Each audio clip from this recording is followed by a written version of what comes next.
Hola, buenos días o buenas noches, según corresponda. Yo soy Horacio Pérez y os doy la bienvenida al podcast Investigando la Investigación, el podcast donde hablaremos sobre temáticas muy relevantes dentro del mundo de la investigación, como en qué temas actuales y de impacto se está investigando en todo el mundo, cómo llevan a cabo su investigación los investigadores y cómo es su vida y día a día, qué les motiva a investigar y qué problemas se encuentran y resuelven para poder seguir adelante. Y además nos centraremos no solo en la investigación académica, sino también en la transferencia tecnológica y en cómo se realiza la investigación en las empresas.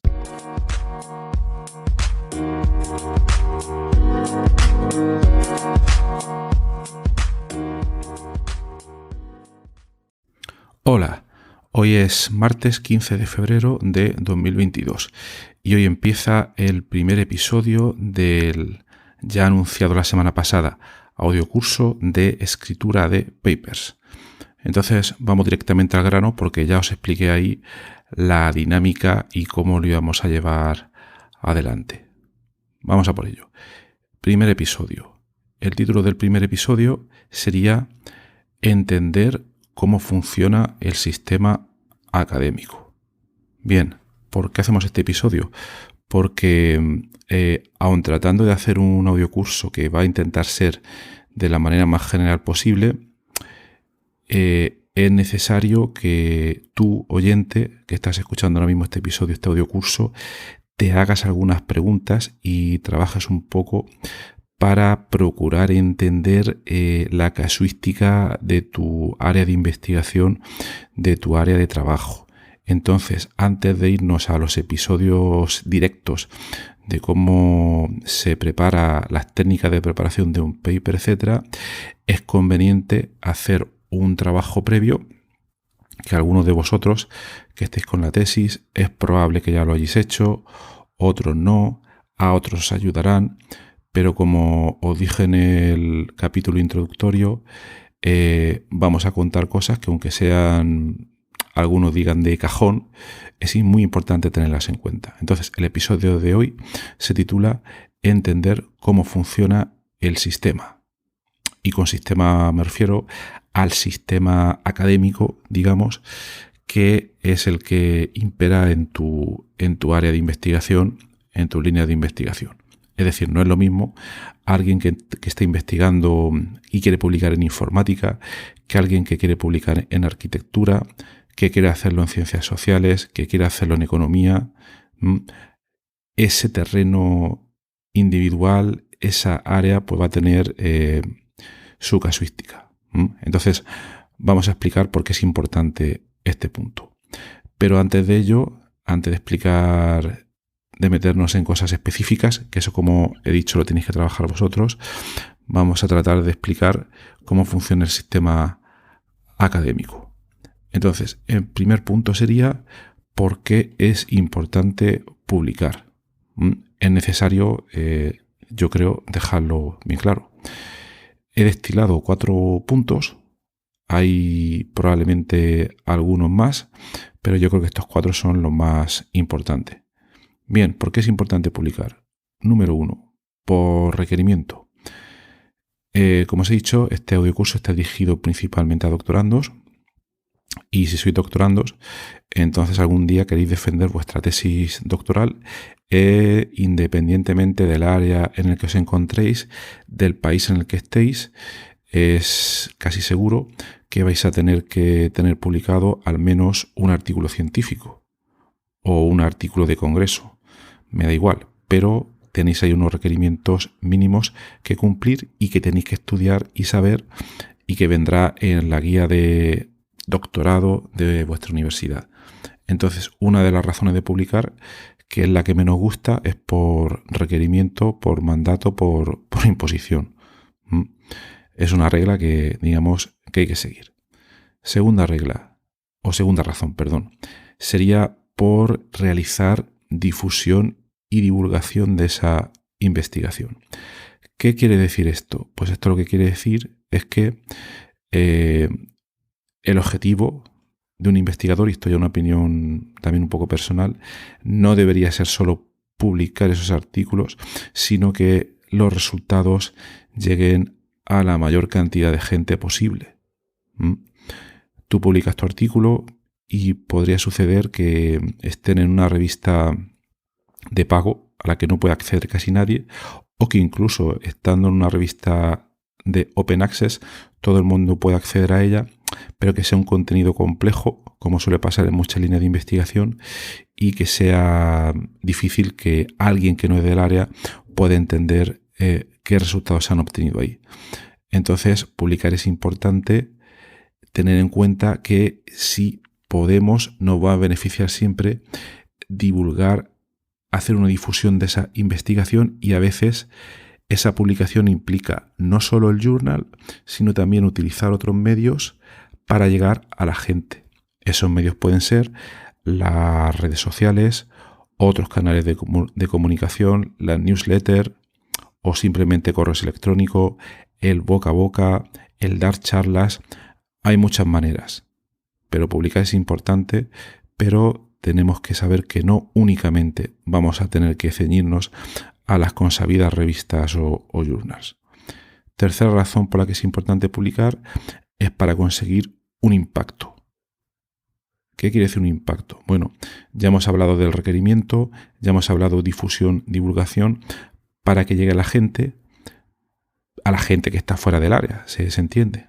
Pero que es más importante todavía que esa investigación genere unos resultados tangibles que se puedan traducir a algo sólido. Esto obviamente no es siempre posible, porque hay algunas áreas de investigación que se prestan menos a conseguir pues este tipo de impacto. Pero por otra parte, ese impacto se puede medir pues de muchas maneras diferentes.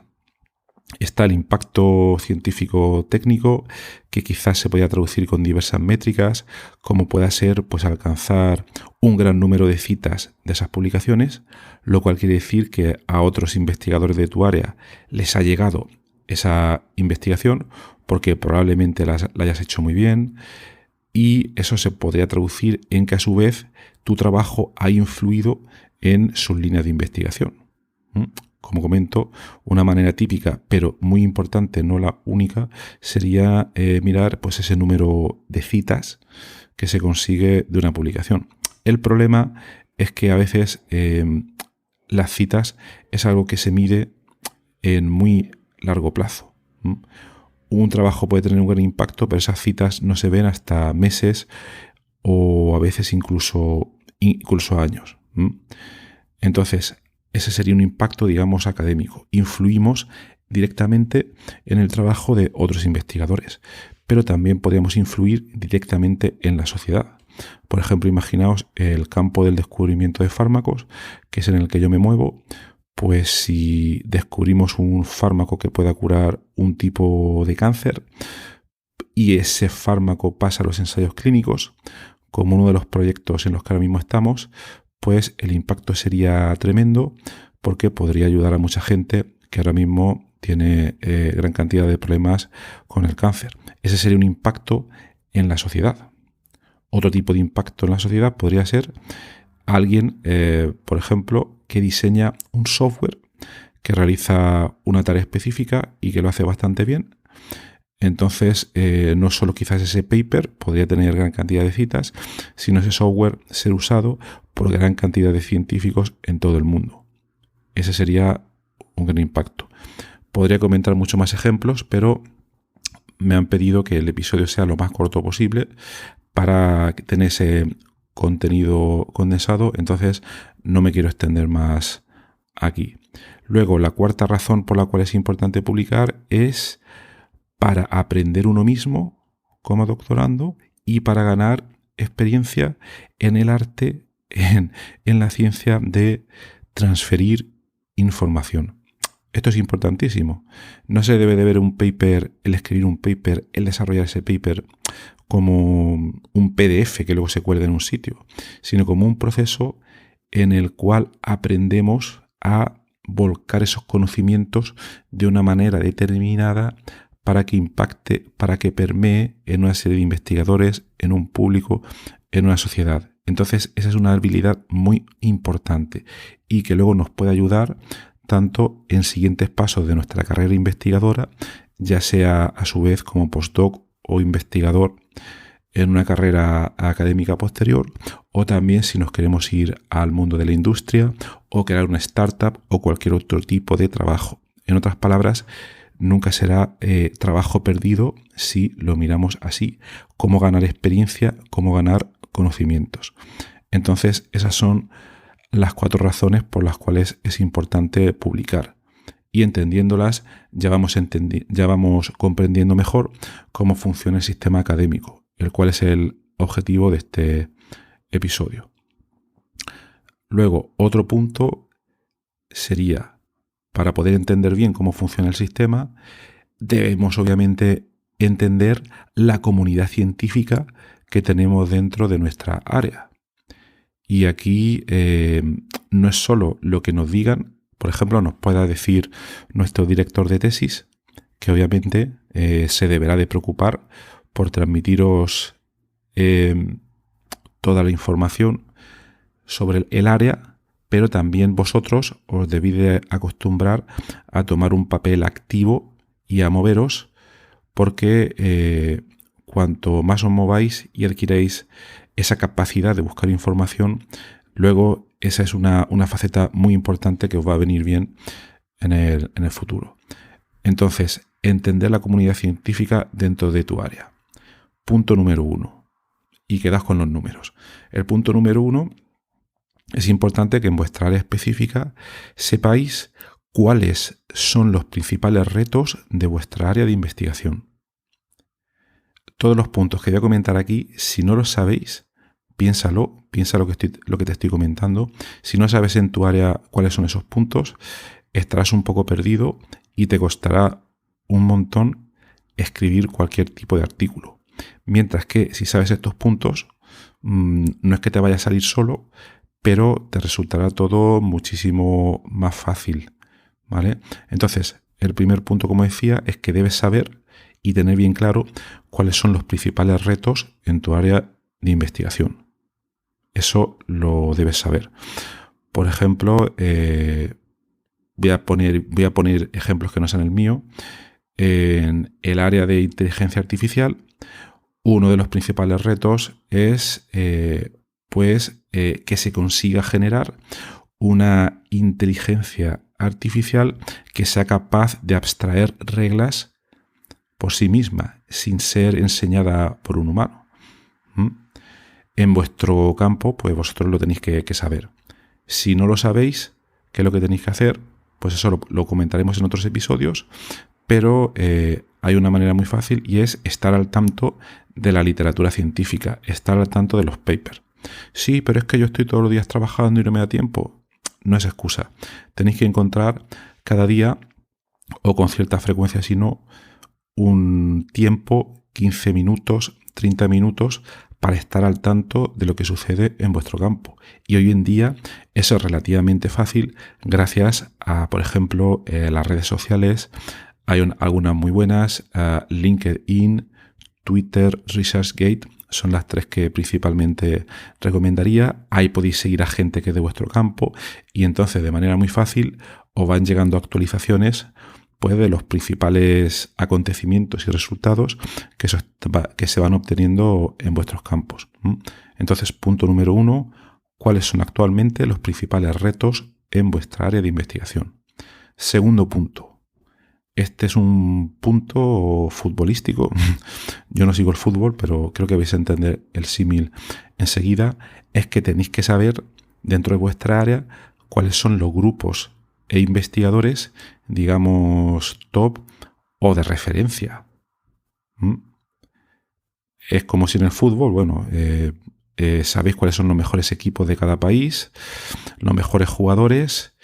Porque si son los mejores debe ser por algo, ¿eh? A lo mejor estoy metiendo la pata con este ejemplo del fútbol, pero creo que el ejemplo pues se ve en investigación.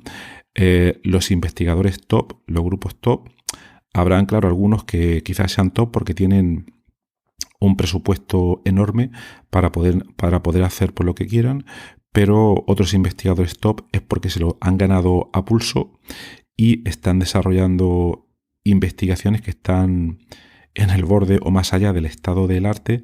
Entonces conviene saber dónde están porque eso además al mismo tiempo os va a dar una idea de cuáles son los principales retos. Y además es que cuando escribáis vuestras publicaciones, y ya llegaremos a eso más tarde, pero en secciones como en el estado del arte tenéis que describir, si os fijáis, cuáles son esos grupos, cuáles son esos papers más relevantes. Entonces, otra vez, punto 2.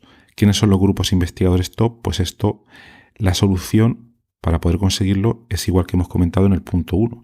Estar al tanto de la literatura, redes sociales a día de hoy también es una solución, pero estar al tanto de manera activa. Punto número 3. ¿Cuáles son los foros de publicación más relevantes de tu área? Es decir, cuáles son las revistas, cuáles son los congresos principalmente, para saber ya dónde vas a enviar esos artículos para publicación. Tienes que conocer los journals más importantes, los congresos más importantes. Hay algunas áreas en las que los congresos no son demasiado relevantes y donde la gente únicamente publica en journals, pues eso va a depender mucho de tu área, pero tienes que conocer cuáles son los journals pues, más relevantes. ¿Por qué? Porque de manera realista nos vamos a plantear objetivos y vamos a investigar o intentar plantear o planear, obviamente primero con nuestro director de tesis o con nuestros directores de tesis, a qué revistas vamos a intentar enviar esas publicaciones. Y ese objetivo siempre tiene que ser realista, optimista. Me explico. Vale, yo me levanto una mañana y digo, quiero publicar en Science o en Nature, que son dos de las revistas científicas más importantes o con mayores índices de impacto del mundo. Vale, pues eso lo tienes que hablar con tu director de tesis y él te tiene que decir de manera realista si es posible o no. Bueno, no es fácil, de eso podemos hablar otro día.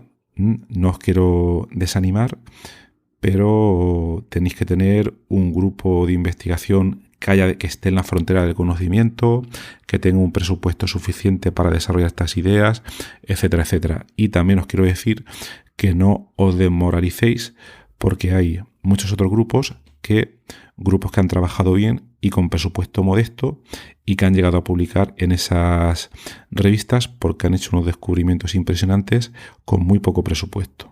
Entonces no solo los laboratorios top, los grupos americanos, etcétera, pueden llegar aquí. Pero bueno, quitando estos ejemplos aparte, debéis de conocer cuáles son las revistas más importantes y accesibles que están en vuestro campo y siempre publicar en revistas del mayor alto impacto posible. En episodios anteriores expliqué lo que era el índice de impacto, pero eso es lo que luego, por desgracia, el sistema académico funciona así. Hay gente que dice que no está bien fijarse en el índice de impacto, pero yo digo que tenéis que ser realistas. Es como quien te diga que no es importante el dinero, pero hay que comer y esto va en la misma línea. Si tú no publicas en revistas del primer cuartil como poco o de un índice de impacto relativamente alto, las posibilidades de seguir en tu carrera investigadora en la academia, que de lo que estamos hablando aquí, pues van a ser relativamente bajas. Entonces tienes que conocer cuáles son las revistas y congresos del área. ¿Cómo se hace eso? Pues la respuesta ya la deberéis saber o la deberéis poder imaginar, es la misma que el punto 1 y punto 2 anteriores. Leyendo la literatura con cierta frecuencia, de manera activa y siguiendo pues en redes sociales. Luego, los dos siguientes puntos para entender cómo funciona el sistema académico. Uno de ellos sería entender cómo funciona un journal, cómo funciona una revista para publicar. Entonces aquí vamos a comentar dos puntos. Punto número 4. Hay que entender a grandes rasgos cómo funciona el proceso de revisión. Es decir, desde que tú envías esa publicación hasta que es aceptada. Hay que entenderlo un poco porque eso incrementará nuestras posibilidades de éxito. Entonces hoy aquí vamos a dar unas pequeñas pinceladas y otro día pues lo ampliaremos. Pero normalmente cuando tú envías un paper, Lo primero, vamos a suponer que ya tienes el paper escrito, ya has decidido esa revista a la cual lo vas a enviar. Entonces, lo primero que tienes que conocer es el sistema, normalmente a día de hoy, el sistema electrónico de envío de tu paper a esa revista. Básicamente te tienes que meter en la web y empezar a rellenar cierta información típica del tipo información sobre los autores, algunas palabras clave, etcétera, etcétera. Y te tienes que preparar muy bien. A veces te van a pedir que sugieras algunos revisores. Ahí te tiene que aconsejar tu director de tesis, que debe de tener ciertos contactos o debe tener gente o debe conocer gente a la cual poder sugerir. Y también normalmente tienes que preparar una especie de carta de presentación, lo cual se llama una cover letter, que es una especie de folio, como si dijéramos, un resumen. Normalmente yo aconsejo que no tenga más de una cara de extensión, donde a quien lo va a recibir en el journal, que se llama normalmente el editor jefe, editor in chief, va a recibirlo y donde vas a intentar convencerle de que deje pasar por la primera puerta del castillo, tu maravillosa publicación para que siga ese proceso de revisión. Entonces, aquí no hay muchos trucos, simplemente debemos resumir porque pensamos que nuestro paper es importante en un lenguaje accesible y intentar hacer lo que comúnmente se llama pues vender la moto. Lo comentaremos más adelante, pero hoy queremos describir el ecosistema en general. Entonces, nosotros enviamos el paper a través del sistema electrónico de envío de manuscritos. Vamos a suponer que pasa esa primera puerta, que sería el editor in chief, y luego pues te van a venir el examen, la examinación, la revisión por los referees, los árbitros, los revisores. Y aquí mucho cuidado porque os recomiendo sobre todo que hayáis estudiado previamente en el journal que habéis escogido el tiempo promedio de revisión en ese journal. Me explico. Hay algunos journals, no me explico por qué, lo he comentado varias veces en otros episodios del podcast, que te pueden tardar perfectamente un año en revisarte el paper. No voy a entrar a comentar aquí las desventajas de todo esto porque es algo que a mí pues me sangra realmente, pero esto existe.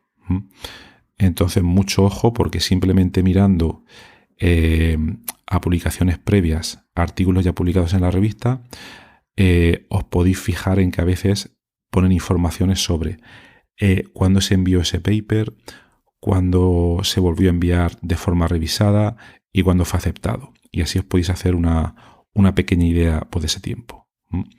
Entonces, al cabo de ese tiempo en promedio, vamos a suponer lo normal debería ser un mes o 2 meses como mucho, vais a recibir, pues depende de la revista, 2 o 3 informes en promedio de esos diferentes revisores, donde os van a decir cosas desde que les ha gustado mucho y lo aceptan. Esto no es lo común, esto es normalmente la excepción. O el caso extremo sería que lo rechazan, no les ha gustado nada, te dan las razones que sean. A veces pueden ser constructivas y que te indiquen realmente por qué no han querido aceptarlo.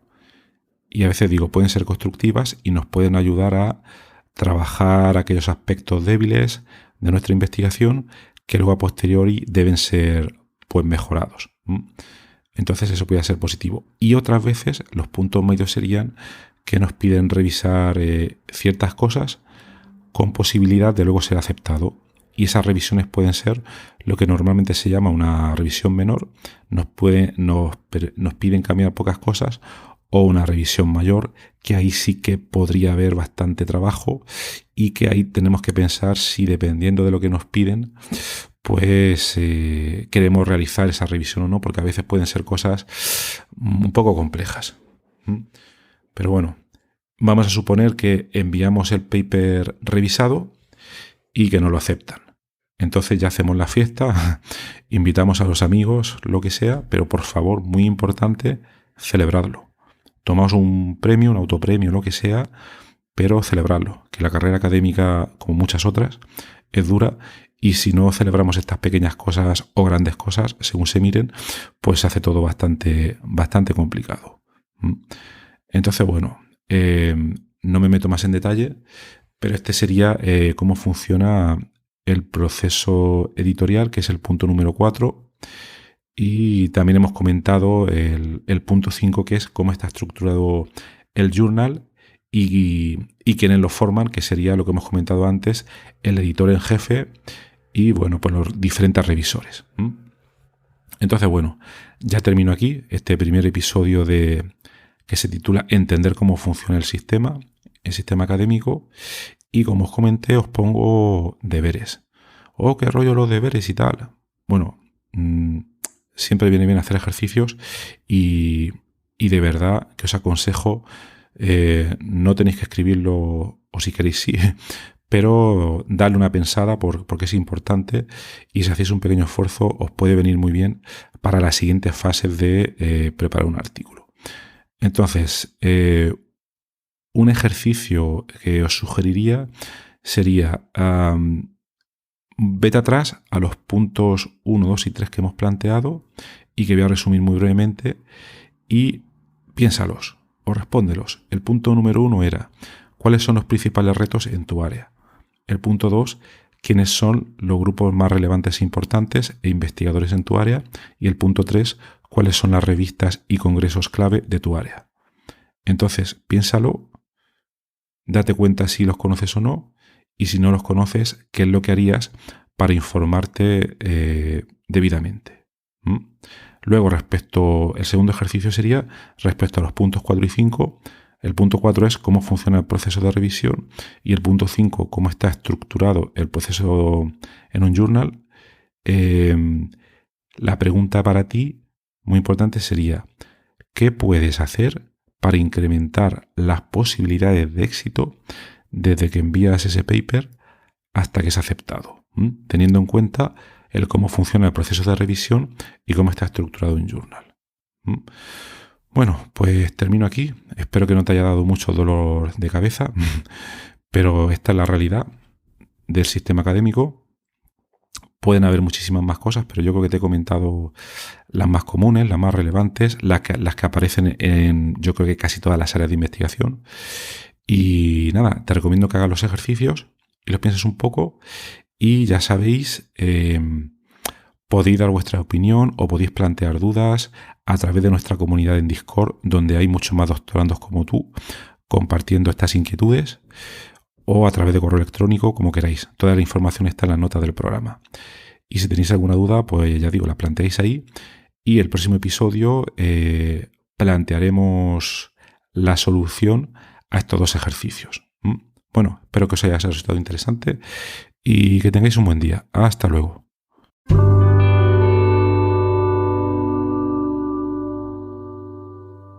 Muchísimas gracias por haber escuchado hoy este episodio del podcast Investigando la Investigación, y también, sobre todo, gracias por haber llegado hasta aquí, porque esto ya es el final del episodio del podcast. Si ya conoces el podcast y me conoces a mí, pues esta parte ya te la puedes saltar, pero si acabas de llegar al podcast y quieres saber un poco más sobre él, te recomiendo que te quedes solo un momento.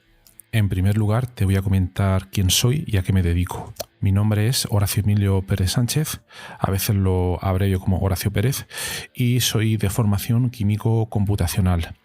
Actualmente estoy contratado en la Universidad Católica de Murcia, UCAM, donde me dedico a tareas de investigación. Soy actualmente el investigador principal del grupo de investigación en bioinformática estructural y computación de altas prestaciones, donde nos dedicamos a desarrollar métodos avanzados de descubrimiento de fármacos, a implementarlos en supercomputadores debido a la gran cantidad de cálculos que estos tienen que realizar, y además proporcionamos acceso a dichos métodos a través de servidores web o a través de otro tipo de herramientas bioinformáticas. Al mismo tiempo, aplicamos dichos métodos a problemas relevantes dentro del descubrimiento de nuevos fármacos, y los compuestos que descubrimos los patentamos y los licenciamos a diversas empresas. También soy docente en diversos grados en la UCAM, como puede ser el grado en farmacia, el grado en ingeniería informática y el grado en medicina. También trabajo por cuenta propia como autónomo, y ahí tengo 3 líneas principales de actuación. Una de ellas consiste en la asistencia o mentoría en temas de investigación académica e industrial, donde te ayudo a responder a las siguientes preguntas. 1. ¿Cómo conseguir que tus artículos científicos sean aceptados en revistas de alto impacto? 2. ¿Cómo conseguir que tus proyectos de investigación obtengan financiación en convocatorias competitivas nacionales e internacionales? 3. ¿Cómo gestionar eficientemente tus proyectos de investigación actuales para conseguir los objetivos propuestos? Y 4. ¿Cómo incrementar tu productividad como investigador y disminuir tu estrés? También ofrezco servicios de asistencia en bioinformática estructural respondiendo a las siguientes preguntas. 1. ¿Cómo descubrir compuestos bioactivos en diversos contextos, tanto farmacológicos, nutracéuticos o agrícolas, etcétera? 2. ¿Cómo proponer y validar modelos moleculares para sistemas biológicos? 3. ¿Cómo acelerar drásticamente la ejecución de cálculos complejos y costosos? Y 4. ¿Cómo permitir que usuarios con conocimientos informáticos mínimos puedan acceder y sacar rendimiento fácilmente a herramientas científicas complejas? Y por último, también me dedico al desarrollo de diversas herramientas de software para temas de productividad, los cuales iré informando durante los diversos episodios de este podcast. En cuanto al podcast, como os podéis hacer quizás una idea si habéis llegado hasta aquí y habéis escuchado alguno de los episodios, mi intención e interés es divulgar la investigación que se hace en muy diferentes contextos, tanto a nivel académico como a nivel industrial, porque el tema de divulgación académica e industrial pienso que no se le da la suficiente importancia, y también el trabajo que realizan investigadores autónomos y diversos colectivos. Además, doy especial hincapié en el tema de la bioinformática estructural a la hora de divulgar también la investigación que realizamos en nuestro grupo. Por otra parte, también tratamos temas de productividad y todo tipo de herramientas que nos puedan ayudar a mejorar todos los procesos necesarios para poder realizar una investigación en condiciones y con un rendimiento adecuado. Si escucháis el primer episodio del podcast, que es en realidad el tráiler, ahí tenéis algunos detalles más, pero bueno, esa sería la idea principal. Por último, también quisiera mencionar que tenemos una comunidad de Discord organizada en torno al podcast. En la mayoría de las notas del programa de los episodios tienen los detalles para acceder a esta comunidad. Y es muy interesante porque ahora mismo tenemos unos 100 y pico de usuarios, de oyentes, que se conectan a la comunidad de Discord, y de ahí surgen diferentes conversaciones. Y por ejemplo, algunos episodios, como digo de memoria, el de ciencia de datos, el de la investigación en ciencia de datos, es uno de los que surgió ahí, pero también ha servido para que oyentes hayan realizado dentro de esta comunidad de Discord nuevos contactos a la hora de exponer intereses similares en temas tanto de investigación como de productividad y de diversos países de habla hispana. También me gustaría decirte que si te ha gustado el podcast, te agradecería muchísimo si lo pudieras sugerir a amigos, contactos que pienses les pueda llegar a interesar, o compartir a través de múltiples plataformas, ya sean las redes sociales, mensajería, WhatsApp, Telegram, Discord, etcétera, emails o cualquier otro medio. Asimismo, también ayuda mucho si en las diferentes plataformas donde se puede escuchar el podcast, como Spotify, Apple Podcasts, iVoox, etcétera, nos puede dar ahí 4 estrellas, 5 estrellas, etcétera, lo que tú veas necesario. Pues todo esto al final ayuda a que el podcast llegue a más gente. Y por último, si quieres ayudar a esta idea, si quieres ayudar al podcast económicamente, te agradecería te suscribieras a la versión premium del podcast. Tienes los detalles en los enlaces de las notas del programa, o puedes ir directamente a Anchor FM/Horacio-PS y ahí tienes todos los detalles. Y bueno, aquí se termina esta outro del podcast, un poco larga, pero me parecía necesaria para todos aquellos que lleguéis por primera vez. Y nada, de verdad, muchísimas gracias por escucharme y espero que os interesen los temas y que todo este contenido pueda ser beneficioso para todos los que lo escucháis. Muchas gracias y hasta otro episodio.